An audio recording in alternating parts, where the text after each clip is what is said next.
Thank you very much. Macam gelap je. Tak gelap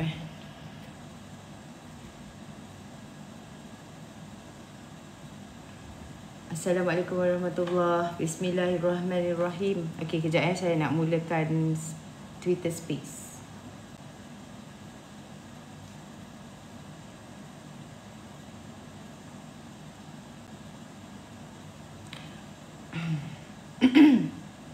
Okey. Hai, Assalamualaikum. Okey, sebelum tu korang tap-tap screen dulu dan share-share dulu live ini. Sementara tu kita bersiaran juga di X, SpaceX. Baru saja start, kita baru warming up. Yang baru masuk tu tap-tap screen dulu dekat TikTok ni. Sekejap lagi kita akan start lah. Tunggu 1K 1K pula, 5K likes dulu, then kita start lah. Untuk orang di X, kalau rasa ada nak tanya soalan nanti berkenaan ni Suba Bangkit, bolehlah korang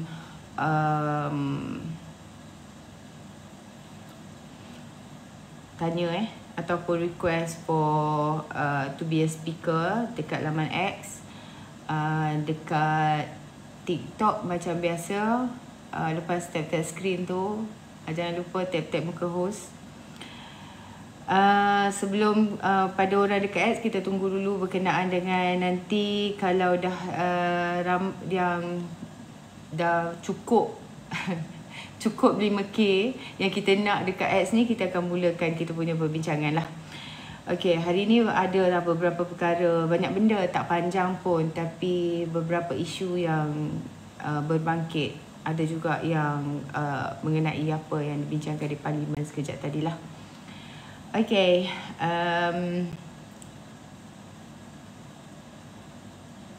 baik, satu perkara yang saya nak bincang hari ni bersama-sama dengan semua, terutama di dua-dua laman, sama ada di X ataupun di TikTok ni, adalah berkenaan dengan boykot. Ini double standard oleh pemimpin-pemimpin PAS ni.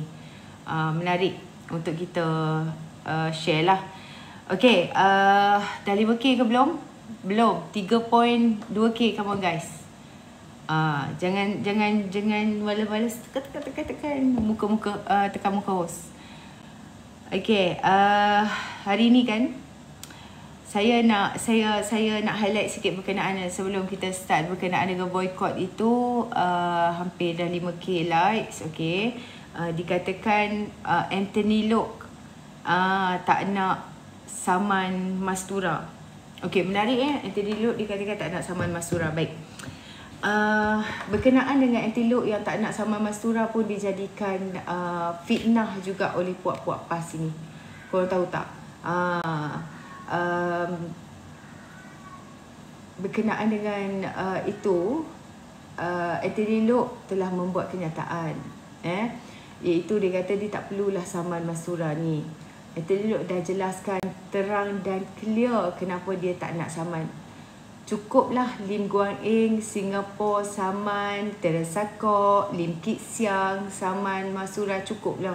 Dah kalau 4-5 individu yang menyaman Mastura ni dah 50 juta, kalau 10 juta seorang, betul tak? Kenapa Anthony Loke tak nak saman? Dia dikaitkan dengan sepupu Lim Guan Eng, bukannya cimping. So image Lim Guan Eng tu baik, bukan buruk pun. Bukan dikait dengan cimping. Dia tak nak serabut dengan hal-hal remeh begini. Dia masih ada masa dia digunakan untuk buat kerja. Dia adalah menteri, dia adalah setiausaha DAP.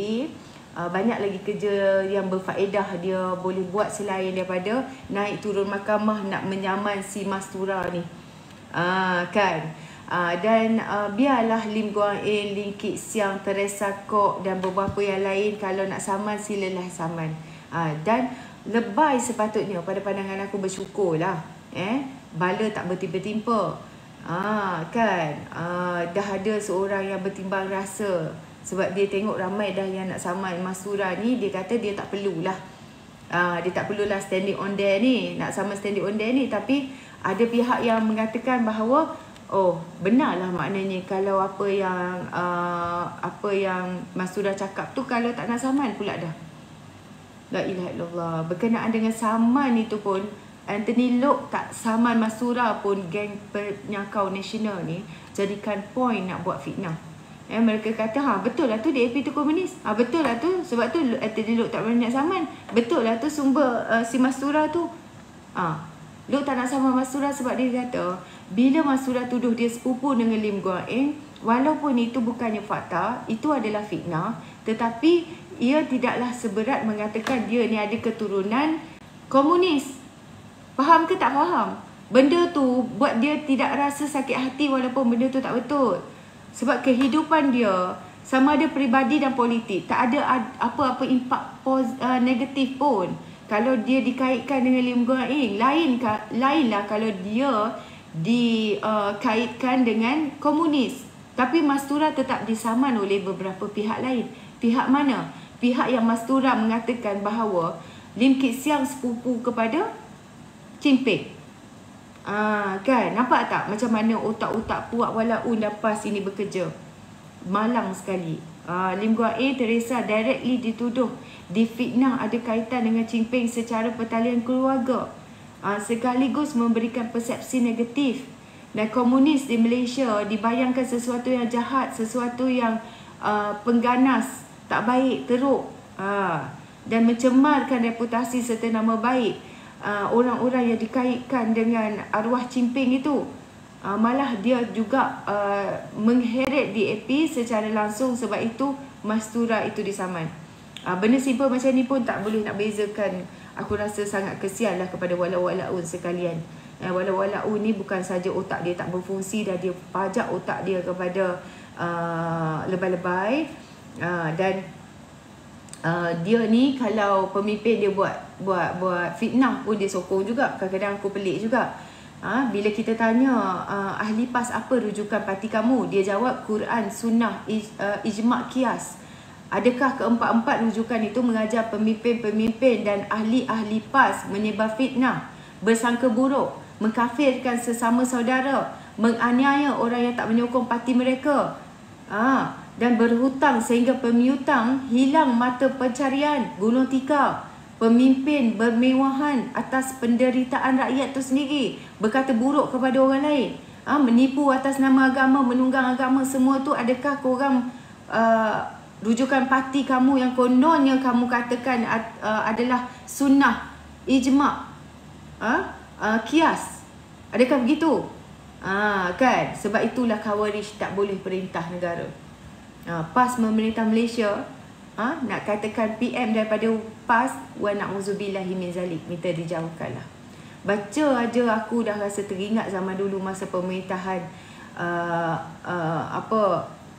Isteri Ramai, ada banyak gundik dan sebagainya. Kalau kita tengok hari ni apa Tuan Tuan Ibrahim bawa ke parlimen, dia kata ramai anak dara tua yang tak kahwin di Malaysia ni. Dia kata lepas tu apa salahnya, dia kata kerajaan bantu orang-orang yang tak kahwin ni, pemudahkan supaya boleh jadi isteri nombor 2, boleh jadi isteri nombor 3.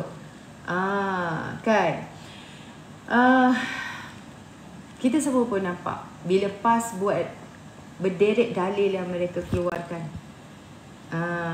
Okey, saya nak invite Siti Lena ni. Berat saya bukan 66. Berat saya lately berapa, 60 kot. Okey. Jadi bila PAS yang buat berderet dalil mereka keluarkan, tapi bila orang lain yang buat hal sama dan merugikan PAS serta-merta jadi haram. Hukum Islam pun jadi tunggal langgang. Fatwa diubah sesuka hati mereka, ikut kesesuaian mereka yang jadi kerajaan masa tu. Tengoklah rasuah pun dah jadi sedekah. 2 kerusi telah dibatalkan kerana apa? Rasuah. Menipu pun dah jadi halalkan. Rosak agama. Pembangunan pun ke laut, hancur. Bukan ke laut, hancur terus pembangunan. Di negeri-negeri yang mereka perintah ni, cuba tengok negeri PAS takbir. Tak ada apa pun yang boleh dibanggakan. Ada banyak lagi kalau nak disenaraikan sejarah membuktikan yang PAS parti yang hanya berbolak-balik, tidak konsisten, tak ada hala tuju. Dan yang paling penting, dia tak ikut ajaran acuan Islam yang sebenar. sebagaimana yang Nabi sallallahu alaihi wasallam ajarkan. Yang satu je yang duduk dia ikut sunnah, yang suka sangat dia kata ikut sunnah Nabi adalah berbini 3-4. Kan? Jadi diminta dijauhkanlah negara ini, harap-harap diselamatkan daripada puak-puak PAS ni. Dia dah terbukti jadi puak PAS penyakau, dan diorang ni lebih bijak lagi menghancurkan daripada mensejahterakan. Kita lihatlah hari ni semua benda dia nak politikkan, tanpa malu rasa segan pun. Okey, yang komen berkenaan dengan Coldplay tu, satu aksi iaitu vokalis Coldplay Chris Martin bersujud sejurus ketibaannya di Malaysia menyentuh hati banyak pihak setelah ia menjadi tular di laman TikTok hari ini. Dan vokalis itu John Martin dilihat turun daripada pesawat dan kemudian dia melutut sebelum mencium tanah beberapa saat lah.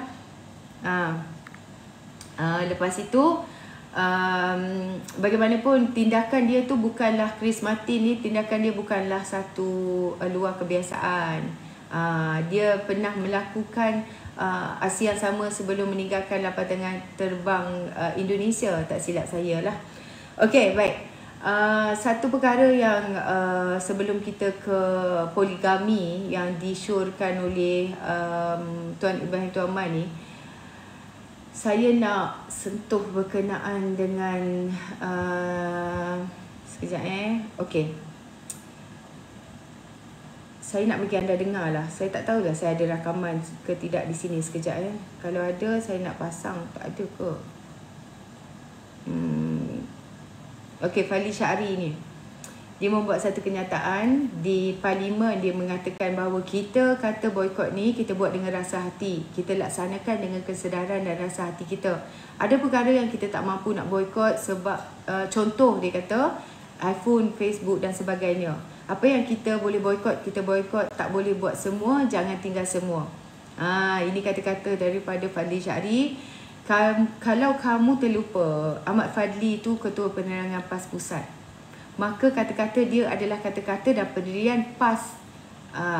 Dan kecuali dinyatakan sebaliknya. Jadi sekejap saya sebenarnya cari video dia ni. Sekejap saya cari video dia untuk korang dengar. Saya sebenarnya dah post dekat laman X tadi. Tapi sekejap. Sebentar, line slow pula. Okay, kalau ada yang nak naik silakan naik ke atas. Sekejap saya akan naikkan sekejap lagi. Sebentar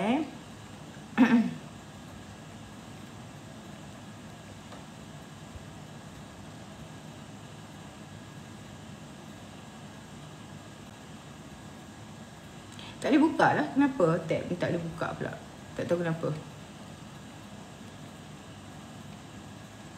Okey, tak apalah. Inilah yang dikatakan. Bila mereka ni kena dengan kepentingan mereka, mereka tak akan boykot lah. Boykot ikut selera dia, ikut sedap dia. Ni saya dah boleh buka dah. Kampang menyebut tentang boykot dalam isu Palestin. Dia tanya, kenapa kerajaan Kelantan tak nak boykot Mercedes sokong Israel? Kita kata bahawa boykot ini kita buat dengan rasa hati kita. Kita laksanakan dengan kesedaran dan rasa hati kita. Ada perkara yang kita tidak mampu nak boykot, sebagai contoh penggunaan iPhone, Facebook dan sebagainya. Apa yang kita boleh boykot, kita boykot. Tak boleh buat semua, jangan tinggal semua. Dan jangan perlekehkan orang-orang yang nak melaksanakan boykot ini kepada barangan-barangan yang dikeluarkan oleh syarikat-syarikat yang menyokong Israel. Kita boleh buat satu, kita buat satu. Tak boleh buat semua, jangan tinggal semua dan jangan perlekehkan. Saya ingin respon sikit. Semalam ada sahabat saya, Okey. Setakat itu je kata-kata dia. Okey. Pada pandangan saya lah, Mercedes jadi tular baru ni sumbangkan RM 5 juta kepada Israel. Bukan rumours, bukan khabar angin. CEO Mercedes sendiri keluarkan kenyataan derma RM5 juta untuk bantu organisasi Israel bagi mengurangkan penderitaan Israel. Dia zahirkan rasa kesian, simpati terhadap apa yang berlaku kepada Zionis itu. Kan benci dengar kan. Selain itu Mercedes juga menyokong LGBT, penyokong free and equal, tracking discrimination against lesbian, gay, bisexual, transgender, intersex people. Ada linknya saya letak di X. Jadi apakah alasan konkret yang lain yang Pak Ustaz nak bagi lagi kenapa mereka tak boykot Mercedes? Kenapa mereka tak boykot Mercedes? Kenapa bila melibatkan pekerjaan rakyat Malaysia, mereka mengatakan kan ada kerja lain lagi? Tak ada ke kerja lain lagi di Malaysia ni? Kenapa tak boleh cari kerja lain? Kenapa perlu bergantung rezeki ni luas dan sebagainya? Kenapa tak mau cari kerja lain dan sebagainya kan? Dan isu boykot ni bagi saya akhirnya semua orang akan cakap berkenaan dengan kepentingan. Semua orang akan bercakap berkenaan dengan kepentingan. Contohnya boykot ni kan, perkara yang tak ada kepentingan senanglah dia nak boykot. Cuba kalau dia ada kepentingan dengan perkara itu, bukan mudah dia nak memboykot. Contohnya bukan mudah untuk boykot Starbucks sebab sebelum ini pun mudah untuk boykot Starbucks sebab sebelum ini pun memang tak minum Starbucks pun. Ataupun di Kelantan tu jarang aja tempat yang ada Starbucks. Saya rasa dekat Kelantan tak ada Starbucks kot kan. Tapi sukar hendak boykot ataupun letak jawatan dalam Intel, contoh kan, sebab dia cari makan bekerja di company itu. Samalah dengan FB influencer yang ada jutaan followers. Sanggup ke dia orang nak tutup akaun untuk tunjuk solidariti kepada Palestin? Alih-alih dia akan cakap apa? Saya akan gunakan akaun ni untuk sampaikan tentang kejaman Zionis. Kan? Hanya kerana dia tak minat kumpulan Coldplay, dia suruh boykot. Kalau kumpulan yang dia minat buat konsert, dialah yang beli tiket dulu. Sama juga macam kereta Mercedes. Alih-alih dia akan cakap tak semua benda kita mampu boykot. Akhirnya semua orang yang akan bercakap berkenaan dengan apa? Kepentingan masing-masing. Kalau kena dengan kepentingan dia tak boykot lah. Jadi inilah kita katakan kan, ramai di social media menyalahgunakan kaedah ini untuk kepentingan diri, menentukan apa yang dibuat, yang ditinggalkan mengikut nafsu dan kalau bahasa lunaknya selera hati mereka lah. Ibarat kata dia tak boleh tinggal semua yang haram. Kan, ibaratnya tak boleh tinggal semua yang haram, jangan tak tinggal langsung. Pilih-pilih mana yang lebih mudarat tu tinggalkan. Contoh macam rokok haram kan, tapi tak boleh tinggal. Tak apalah, tak tinggal pun bagi dia. Mengikut kepentingan dia kan. Maka ibarat kata kalau kata macam mana saya nak contoh lagi tak apalah, nanti saya cari contoh lain. Adakah ini cara beragama yang betul? Tentulah salah kan. Dalam bahasa Arab kaedah ini berbunyi ma la yudraku kulluh la yudraku juluh. Maksudnya apa yang tak boleh dilaksanakan kesemuanya, maka jangan tinggalkan semuanya atau sebahagian yang mampu dilaksanakan. Kaedah ini digunakan pada perkara yang wajib, iaitu berkewajipan melakukannya. Ia tidak digunakan kepada perkara-perkara yang sunat dan harus. Ia tak bermakna apa-apa. Kaedah ini situasi yang boleh buat pilihan tanpa sebarang penegasan. Sebagai contohnya ialah kewajipan menunaikan solat dengan rukun-rukun dan wajib solat. Jika tak boleh berdiri, maka kita boleh duduk ketika solat, betul? Akan tetapi kewajipan lain mesti dibuat mengikut cara asalnya. Tak boleh sesuka hati memilih, aku tak nak lah sujud, tak boleh lah macam itu. Dan kita kembali kepada boykot barangan terkait dengan Israel ini wajib atau tidak kan. Berdasarkan hujah asatizah, dengan garangnya netizen dan celaan, malah makian kepada mereka yang tidak mahu memboikot MACD ni. Malah sesiapa yang adalah, saya tengok di media sosial juga, tengah makan dekat MACD, datanglah hamba Allah tu, dia kata, kenapa kamu ni? Kamu ni penyokong Yahudi ke? Kamu ni penyokong Zionis ke? Kan? Sampai ke tahap itu. Betapa bencinya mereka kepada orang yang tidak memboikot MACD ni. menggambarkan kepada kita hukum memboikot syarikat itu adalah wajib bagi mereka ni. Maka dengan kaedah itu mereka guna pakai kononnya itu adalah satu kewajipan. Tambah pula dengan asatizah yang hadir mengatakan boikot lah, tak boleh nak makan. Dia kata yang membantu Israel ni begitu begini kan. Tapi bila berkenaan dengan apa yang kepentingan mereka diam. Sebab ada juga asatizah dan ustaz-ustaz ni, mereka selalu buat live dekat Facebook. Mereka terkenal di Facebook. Ada jutaan penyokong-penyokong di Facebook. Kenapa mereka tak boikot Facebook? Kenapa mereka tak boikot apa yang kita tahu sebagai apa yang kita tahu, macam Google, macam iPhone, macam Intel.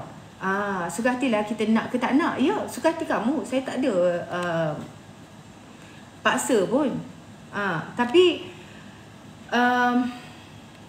kaedah yang digunakan itu, adakah selera hati kamu, berkenan dengan hati kamu, dengan nafsu kamu, rasa suka,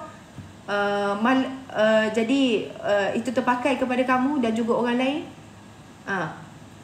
Dan dalam Quran juga mengikut ayat At-Taghabun, bertakwalah pada Allah semampu kalian. Bermaksud kewajipan boikot oleh ulama, asatizah dan netizen yang beriman kepada hukum wajibnya mestilah dilakukan atas asas bersungguh-sungguh dengan penuh penelitian, bukan dikuasai nafsu. Semua barang-barang yang menepati kriteria wajib boikot mesti diboikot. Semuanya, tiada pengecualian. Kalau betul-betul nak boikot, tak boleh nak katakan apa yang dikatakan oleh Fadli Syari tadi. Dia kata mengikut keperluan. Saya lupalah ayat dia, tapi lebih kurang begitulah kan. Sebagai contoh, kalau Apple benar-benar menepati kriteria kita harus boikot, haram hukumnya membeli iPhone dan iPad itu. Dengan takwa dan kewajipan yang dilakukan sehabis bayi ini, wajib membeli barangan syarikat lain. Kalau kita ada choice, bukannya kita ni darurat itu saja yang ada. Kalau macam Google tu itu saja yang ada, terpaksa lah kan. Jadi bagaimana dengan Mercedes? Kita masuk kepada Mercedes ni. Bagaimana dengan Mercedes ni? Berdasarkan pandangan mereka, hukumnya haram. Haram hukumnya membeli kereta Mercedes bagi mereka yang percaya memboikot syarikat terkait dengan Israel itu wajib. Ya, kerana Mercedes telah menyumbang 1 juta pound 1 juta pound, betul kan saya kalau saya silap? Saya rasa 1 juta pound wangnya kepada Israel, dengan dia menyatakan kesian kepada Israel ni. Apa perasaan kamu bila syarikat Mercedes ni dia menyatakan rasa kasihan? Dia rasa macam Israel ni teraniaya.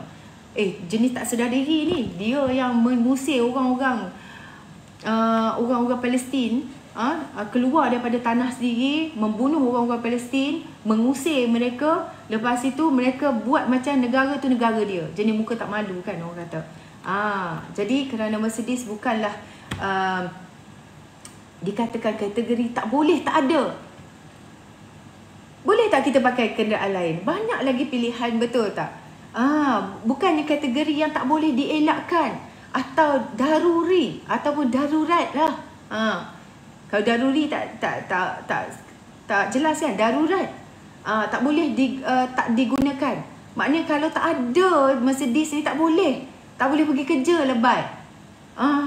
Kan? Kalau lah tak ada Mercedes ni tak boleh nak tidur malam.